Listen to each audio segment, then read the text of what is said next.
Hello बच्चों, एक बार फिर द टाइम ट्यूटोरियल में आपका स्वागत है। आज का हमारा टॉपिक है परिमेय संख्याओं का जोड़। बच्चों, हम पिछली कक्षा में पढ़ चुके हैं कि परिमेय संख्याएं किसे कहते हैं और परिमेय संख्याओं के दो महत्वपूर्ण प्रगुणों के बारे में भी पढ़ चुके हैं। यदि आप हमारा वो वीडियो नहीं देखे हैं तो हमारे चैनल पर जा करके वो वीडियो जरूर देखें, तभी आप लोगों को परिमेय संख्याओं के जोड़ को समझने में आसानी होगी। तो चलिए शुरू करते हैं और बोर्ड पे चलते हैं। बच्चों, हमने यहाँ आप लोगों के लिए पहले से ही लिख के रखा है कि परिमेय संख्याएं की परिभाषा क्या है। तो इसको हम ऐसी संख्या के रूप में जानते हैं जिसे हम p बाई क्यू के रूप में व्यक्त कर सकें, और q शून्य के बराबर नहीं हो सकता। q मतलब हर, किसी भी परिमेय संख्या का जो हर होगा वो शून्य के बराबर नहीं होगा।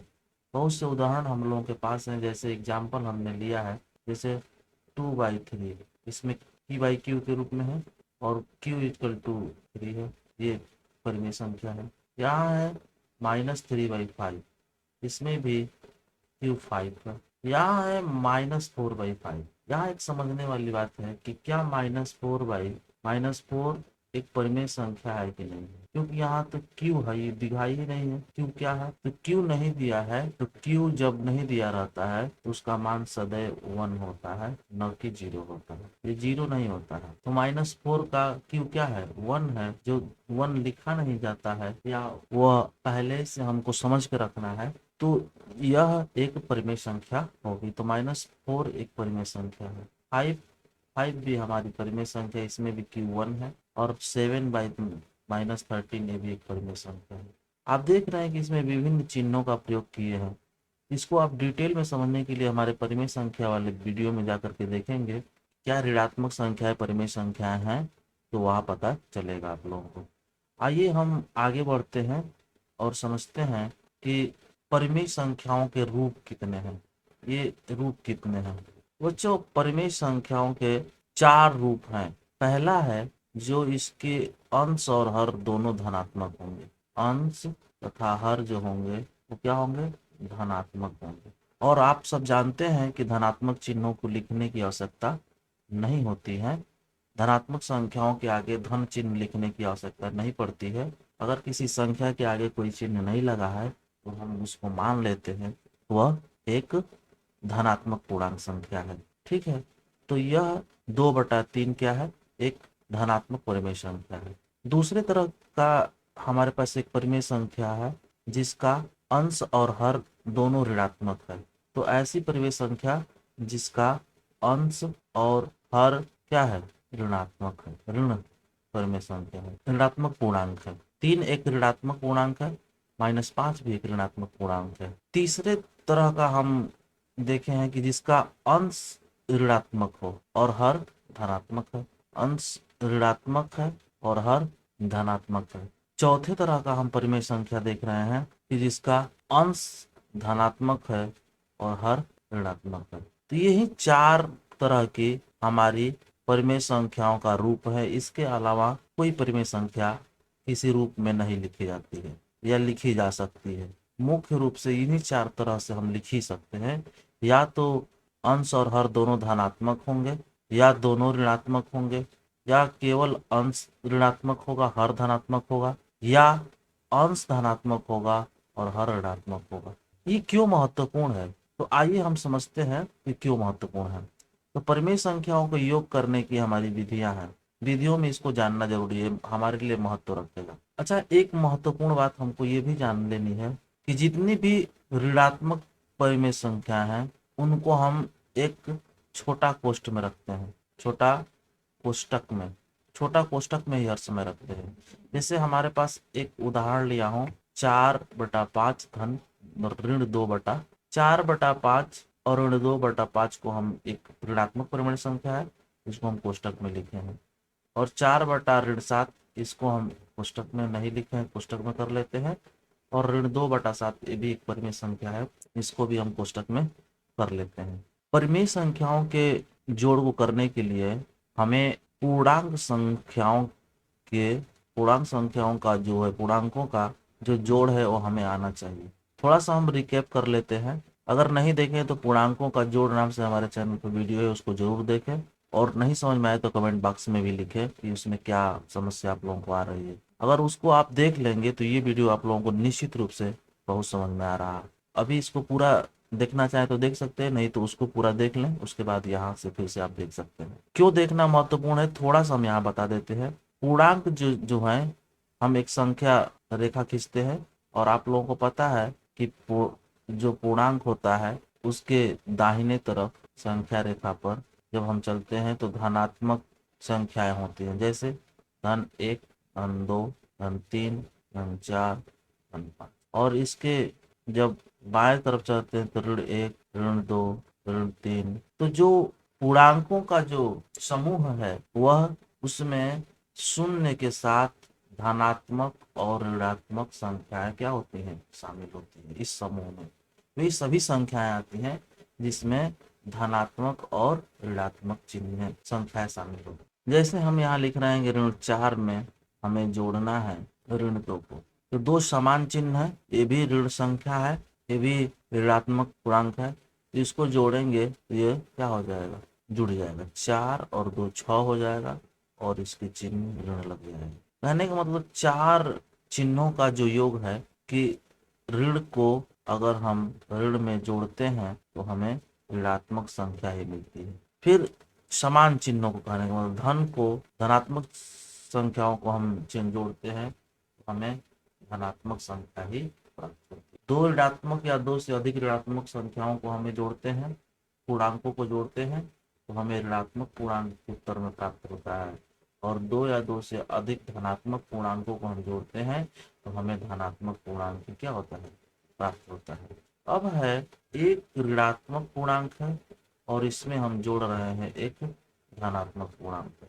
जब एक ऋणात्मक पूर्णांक में एक धनात्मक पूर्णांक को जोड़ेंगे तो यह ऋणात्मक, इसका उत्तर ऋणात्मक पूर्णांक आएगा कि धनात्मक पूर्णांक आएगा, यह इस बात पर निर्भर करता है कि कौन सी संख्या का निरपेक्ष मान बड़ा है। जैसे ऋण 10, 10 और ऋण धन 5, ऋण 10 और ऋण 5 निरपेक्ष मान एक दिन हम बताए थे आप लोगों को, उसका प्रयोग करते हैं।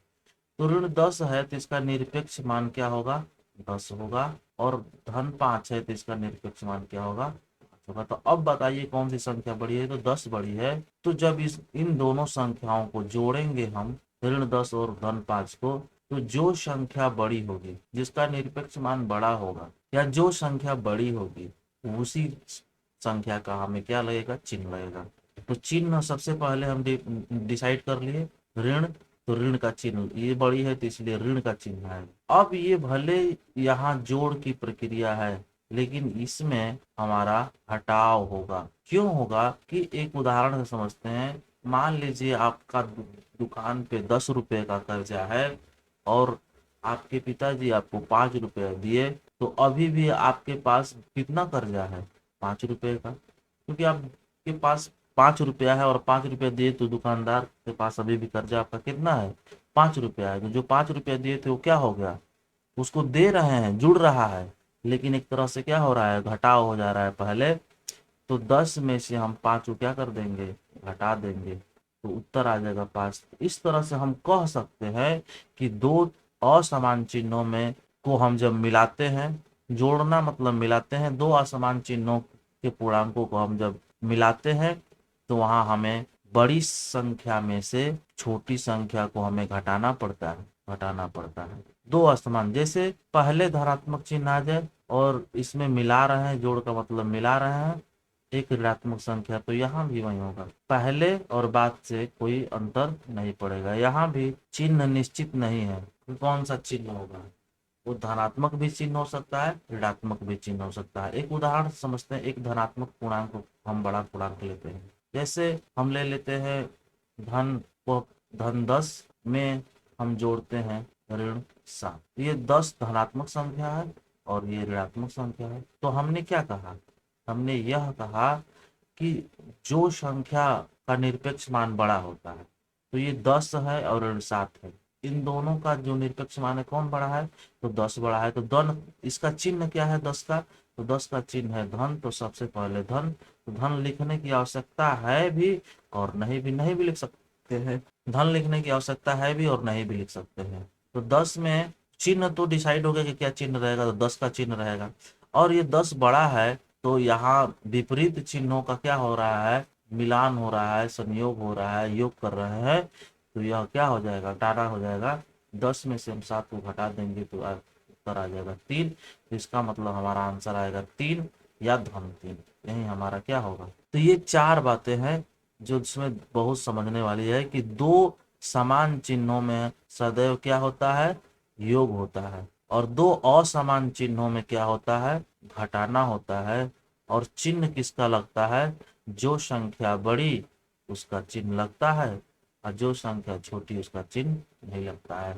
बड़ी संख्या में से छोटी संख्या को हम क्या कर देते हैं, घटा देते हैं। देखिए ये बहुत महत्वपूर्ण है हमें परिमेय संख्याओं के जोड़ लगाना। तो आगे बढ़ते हैं और एक उदाहरण को हम लेकर के परिमेय संख्याओं को दो विधियों से हम हल करने का प्रयास करेंगे। 4/5 में हमें जोड़ना है ऋण 2/। सबसे पहले हम दो उदाहरण लेते हैं तब हमें समझ में आएगा अच्छे से, और हम दो उदाहरणों के द्वारा हम तुरंत इसको समझा लेंगे। और फिर कभी हमें किसी भी परिमेय संख्या को गलत करने को, सवाल हल करते समय हम कोई गलती नहीं करेंगे। जो पहला स्टेप है, सबसे पहले हम इसको लिखेंगे मानक रूप में। इन परिमेय संख्या को किस में लिखेंगे, मानक रूप में। तो देखते हैं ये जो पहला सवाल है ये मानक रूप में है कि नहीं। तो 4/5 एक मानक रूप में है, ऋण 2/5 मानक रूप में है। अगर यह मानक रूप में नहीं रहता तो मानक रूप में कर लेते हैं। मानक रूप क्या होता है, मानक रूप वह होता है उसके हर जो होता है हर समय धनात्मक होना चाहिए। परिमेय संख्या का हर क्या होना चाहिए, धनात्मक होना चाहिए। तो इन दोनों परिमेय संख्याओं का हर क्या है, धनात्मक है। लेकिन इस दूसरे प्रश्न में आप देख रहे हैं इसका हर धनात्मक नहीं है। तो हर धनात्मक करने के लिए इसके अंश और हर में हम ऋण 1 से गुणा कर देंगे। तो गुणा करते हैं यहाँ पर इसका मानक रूप बनाने के लिए। तो मानक रूप बनाने के ऋण 4 गुणे ऋण 1/ऋण 5 गुणे ऋण 1। जब इसमें आप अभ्यस्त हो जाएंगे इसको आपको गुणा करने की जरूरत नहीं पड़ेगी। हम यहाँ आपको पहली बार कर रहे हैं तो इसको लिख करके दर्शा रहे हैं कि आपको समझ में आए कि हम ऋण 1 से इसके अंश में भी गुणा कर दिए और ऋण 1 से हम इसके हर में भी। किसी भी भिन्न में या परिमेय संख्या में अंश और हर में एक ही संख्या से, कोई भी संख्या हो सकती है, उससे गुणा करने पर उसके मान में कोई परिवर्तन नहीं होता है। तो यहाँ भी ऋण 1 से हम उसके ऊपर गुणा कर दिए हैं, ऋण 1 से नीचे गुणा कर दिए तो इसके मान में कोई परिवर्तन नहीं होगा। तो हमने गुणा कर दिया। फिर दूसरे में भी देखते हैं इसके हर में ऋण है तो यहाँ भी हमें ऋण 1 से क्या करना पड़ेगा, गुणा करना पड़ेगा। -5 गुणे ऋण 1 गुणे ऋण 1। अब इसको हमें ये जो प्राप्त होगा इसका परिणाम वह एक मानक परिमेय संख्या का रूप होगा। तो ऋण 4 में ऋण 1 से गुणा करेंगे तो 4 हो जाएगा, धन 4 हो जाएगा। यहाँ भी गुणा करेंगे ये 5 हो जाएगा। यहाँ गुणा करेंगे ऋण 1 से 2 में तो ये हो जाएगा -2, और यहाँ गुणा करेंगे तो धन 5। तो अब देख रहे हैं यह मानक रूप में अपने आ गया। दूसरे स्टेप में हम जानेंगे कि इसका हर बराबर है कि नहीं। तो अगर हर बराबर है, दूसरे स्टेप में हम समझेंगे कि हर समान है या असमान है। समान है तो हम तुरंत इसको हल कर देंगे। कैसे हल करेंगे, नो के हर समान भिन्नों को हम कैसे हल करते हैं, एकदम ठीक वैसे ही हल कर देंगे। सबसे पहले इन दोनों में से एक हर को हम लिख लेंगे। 5 है तो 5 लिख लेंगे, और जो अंश है उसे भी लिख लेंगे। 4 है, धन है बीच में, और ऋण 2 है तो ऋण 2 हो जाएगा। अब हमने जो अभी पीछे बताया था पूर्णांकों का ये जोड़ हो रहा है कि नहीं, 4 में ऋण 2 जोड़ना है। तो मैंने क्या बताया था, देखेंगे कि कौन सी संख्या बड़ी है, किसका निरपेक्ष मान बड़ा है। तो 4 और 2, ऋण 2 में 2 हो गया मानेंगे तो कौन सी संख्या बड़ी है, 4। तो 4 का चिन्ह आएगा। तो 4 एक धनात्मक संख्या, तो ये धन लिख भी सकते हैं, नहीं भी लिख सकते हैं।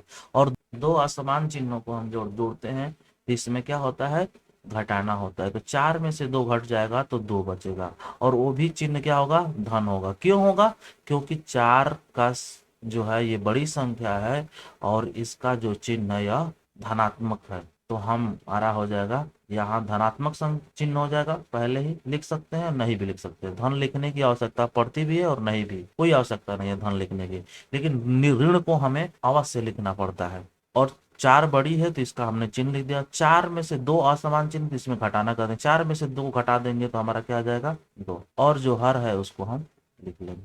तो हमारा जो उत्तर आया 2/5 ये आ गया। ठीक है, अब एक अन्य उदाहरण लेते हैं और समझते हैं। तीसरा प्रश्न है 5/12 धन ऋण 7/16। तो इसमें देख रहे हैं कि इसके हर समान नहीं है। जब हर समान नहीं रहेंगे तो हम तीसरा करेंगे, तीसरा स्टेप लेंगे कि हर को हम समान करेंगे, और समान करने के लिए कई नियम हैं। तो हम यहाँ लॉसा लेकर के करेंगे, लॉसा द्वारा इसके हर को क्या करेंगे, समान बनाएंगे। लॉसा द्वारा इसके हर को हम क्या करेंगे, समान करेंगे। तो दोनों का, इसका हर है 12 और इसका हर है 16। तो 12 और 16 का हम क्या निकालेंगे, लॉसा। चल लॉसा निकालने का हम आप लोगों को ट्रिक बता देते हैं। 12 लिख लीजिए, 16 लिख लीजिए। जब इसमें अभ्यस्त हो जाएंगे तो लिखने की भी आवश्यकता नहीं पड़ेगी। कैसे बता रहा है, 12 का आप पहाड़ा पढ़िए, 12 गुना के 24, 36, 48, 60। फिर 16 का भी पहाड़ा पढ़िए, 32, 48। तो बस जहाँ ये संख्या जो दोनों में मिल जाए, तो देखिए यहाँ भी 48 मिल जा रही है और यहाँ भी 48 तुरंत मिल रहा है। पहले सबसे पहले जहाँ मिल रहा है इसको हम कहते हैं, यही है हमारा लॉसा। 48 हम तुरंत लिख लेंगे। ठीक है, 48 हम क्या कर लेंगे, लिख लेंगे। तो ये बताइए 12 का कितने बार पहाड़ा पढ़े तो 48 है। देखिए 12 एका में 12, 12 दूना 24, 12 तीन 36, 12 चौक 48। 4 बार में पढ़े तो आया, 4 बार में। तो 4 से हम इसके अंश में गुणा, इस 4 से हम इस 5 के पहले वाले के अंश में गुणा कर देंगे। तो 4 5 20 धन। ठीक है, अब देखते हैं इस 16 का पहाड़ा कितने बार पढ़े तो 48। तो 16 एका में 16, 16 दूना 32, 16 48, 3 बार पढ़े। तो 3 से इसमें हम गुणा कर देंगे तो क्या हो जाएगा, 7 तरीके 21 ऋण 21। अब हम इसको क्या कर लेंगे, जोड़ लेंगे। दो विपरीत चिन्ह है, तो दो विपरीत चिन्हों में हर समय क्या होता है, हम घटाना करते हैं और चिन्ह लगाते हैं जिसका निरपेक्ष मान बड़ा होता है। तो देखिए 20 और 21 में किसका कौन बड़ी संख्या है, 21 बड़ी संख्या। तो इसका हम चिन्ह लिख लेंगे, तुरंत लिख लेंगे हम चिन्ह। सबसे पहले हम चिन्ह लिखते हैं, जब चिन्ह लिखेंगे तो हमारी गलती नहीं होगी। अगर चिन्ह नहीं करेंगे तो गलती हो जाएगी, छूट जाएगा वो। तो इसलिए हम सबसे पहले चिन्ह पर ही ध्यान देते हैं। तो ऋण लगा लेंगे और 21 में से 20 घट जाएगा तो बचेगा 1, और हर जो होगा उसको हम लिख लेंगे। तो हमारा उत्तर, और इसको हम कोष्टक में कर लेंगे। तो हमारा उत्तर क्या हो गया, ऋण 1/48। यही हमारा आंसर हो गया। ठीक है, तो ये हमारा आप लोगों को मैंने बता दिया कि कैसे परिमेय संख्याओं के हम जोड़ को हल करते हैं। 3 उदाहरण लेते हैं और 3 उदाहरणों को हम एक साथ, 3 अलग अलग तरह के उदाहरण लेते हैं। इन 3 उदाहरणों को आप समझ जाएंगे तो हम समझते हैं कि कोई भी आप सवाल हल कर लेंगे। ये 3 मॉडल उदाहरण है। हम 3 उदाहरण है, ऋण 3/11 धन ऋण 4/33, ऋण 7/12 धन 8/15, और तीसरा है ऋण 3/7 धन ऋण 5/7। तीनों सवालों को हम हल करते हैं। सबसे पहले हमने पहले स्टेप पे बताया है कि इसको हम बनाएंगे मानक रूप में। अगर यह मानक रूप में नहीं होगा तो हम इसे मानक रूप में बनाएंगे। मानक रूप में है, नहीं है, इसका हर में ऋण है, यह मानक रूप में नहीं है। परिमेय संख्या का हर हर समय धनात्मक होना चाहिए। अगर वो धनात्मक नहीं है तो वो मानक रूप में है। तो मानक रूप में करने के लिए हमें इसके अंश और हर में 1 से गुणा कर देंगे। तो हम यहाँ लिखेंगे नहीं 1 से गुणा करके, हम तुरंत करके हम इसको लिख देंगे। तो हम लिखते हैं ऋण 3 में ऋण 1 से गुणा करेंगे तो धन 3 हो जाएगा। धन लिखने की आवश्यकता है भी और नहीं भी है, अभी मैं लिख देता हूँ। यहाँ 11 है, यहाँ हम नहीं लिखता हूँ 11 धन। यहाँ ऋण 1 से गुणा कर देंगे, गुणा करने की आवश्यकता है, नहीं है, नहीं है तो बस ऋण 4, क्योंकि इसका हर क्या है, धनात्मक। हम उसी को मानक रूप में करेंगे जिसका हर क्या है, ऋणात्मक है, तो इसका हर ऋणात्मक था, इसलिए हमने इसको मानक रूप में इस परिमेय, ये दो अलग अलग परिमेय संख्या है, ये एक अलग परिमेय संख्या है और ये एक अलग परिमेय संख्या है। ठीक है, तो सबसे पहले मानक रूप में। अब दूसरे सवाल में देखते हैं ये मानक रूप में है कि नहीं, दूसरे कलर से ले लेते हैं। तो देखिए ये मानक रूप में है तो इसको लिख लेंगे ऋण 7/12, और यह मानक रूप में नहीं है तो इसके अंश और हर में ऋण 1 से गुणा कर देंगे, तो ये ऋण 8/धन 15 हो जाएगा। धन लिखने की आवश्यकता नहीं है। तीसरे प्रश्न को हम देख लेते हैं और इसको हम देखते हैं मानक रूप में, हाँ तो ये मानक रूप में है, कोई बात नहीं है। अब दूसरा स्टेप करते हैं कि हम इसका हर समान है कि असमान है, समान है कि क्या है, असमान है। तो देखते हैं कौन वाले प्रश्न का हर समान है। तीनों सवालों को हम एक साथ हल कर रहे हैं, ध्यान से देखिएगा, ठीक है, ध्यान से बिल्कुल सुनना है। तो देखिए इस इन दोनों में हर समान नहीं है, इन दोनों का भी हर समान नहीं है, लेकिन इस प्रश्न संख्या 3 का जो हर क्या है, दोनों का समान है। जब समान हर है तो दोनों में से एक संख्या लिख लेंगे, ऊपर का जैसे है अंश को लिख लेंगे, फिर धन दूसरे के भी अंश को लिख लेंगे। ऋण 3 लिख लिया, ऋण 5 लिख लिया, दोनों समान चिन्ह है, ऋण 3 है और ऋण 5 है, तो इसको हम आपस में जोड़ देंगे। 3 और 5 8 और चिन्ह लग जाएगा ऋण का बटा 7, ये हो जाएगा हमारा आंसर। अब चलते हैं, समान भिन्न वाला तो हो गया, असमान की बात। तो इसका क्या निकालेंगे, एक विधि हमने अभी बताई है आप लोगों को, लॉ स द्वारा क्या करेंगे, 11 और 33 का लॉसन निकालेंगे। 11 और 33 का लॉसन निकालने के लिए हमने आप लोगों को बताया है ना कि हम कलम चलाने की जरूरत नहीं पड़ेगी, तुरंत निकाल देंगे, लेकिन हमें आप लोगों को फिर उस प्रक्रिया को समझाने के लिए एक बार हम लिख देते हैं। सबसे पहले हम 11 का पहाड़ा पढ़ेंगे, 11 गुना के 22 33, 11 × 4 = 44, 11 × 5 = 55। फिर 33 का पढ़ेंगे, 33 से काम है 35, और देखते रहेंगे कि मिल रहा है कि नहीं, तो तुरंत मिल गया 33, और यहाँ भी दोनों के पहाड़े में क्या है 33 है। मतलब ध्यान देते रहेंगे, पहाड़ा छोटे वाले का पढ़ेंगे और देखेंगे कि बड़ी वाली संख्या उसके पहाड़े में आ रही है कि नहीं आ रही है। तो 11 के पहाड़े में 33 आएगा, निश्चित रूप से आएगा, देख रहे हैं आ रहा है 33, तो बस हम लिख लेंगे 33। अब ये देखना है कि ये 11 का जो पहाड़ा पढ़े हैं इस 11 का कितने बार में आया है। तो देखिए 11 का पढ़ 11 कम 11, 11 दूना 22, 11 तिया 33, 3 बार में आ रहा है, तो 3 से इसके अंश में गुणा कर देंगे। तो 3 से इसके अंश में गुणा करेंगे तो क्या हो जाएगा 9, 3 × 3 = 9, धन 33 का पहाड़ा कितने बार पढ़ना पड़ा है, एक बार, तो 1 से इसमें गुणा कर देंगे तो ऋण 4। तो इसका उत्तर दो विपरीत चिन्ह है, 9 बड़ा है तो यहाँ घटाना होगा, 9 में से 4 कट जाएगा तो 5, बड़ी संख्या का चिन्ह लगता है तो 5/33, इसका उत्तर हो जाएगा 5/33। अब चलते हैं इस तीसरी संख्या पे, और इसका हल हम नहीं बताएंगे अब आप लोगों को, इसका हल आप करके और कमेंट बॉक्स में आप जरूर बताएंगे। मुझे आशा ही नहीं विश्वास है कि आप समझ चुके होंगे। हमारा पूरा वीडियो देखने के लिए आपका बहुत बहुत धन्यवाद। नए टॉपिक के साथ, संभवतः परिमेय संख्याओं के घटाना के साथ, हम अगले वीडियो में आपके साथ फिर हाजिर होंगे। तब तक के लिए जय हिंद। हमारे इस वीडियो को लाइक करें, हमारे इस चैनल को सब्सक्राइब करें, अधिक से अधिक दोस्तों के साथ शेयर करें।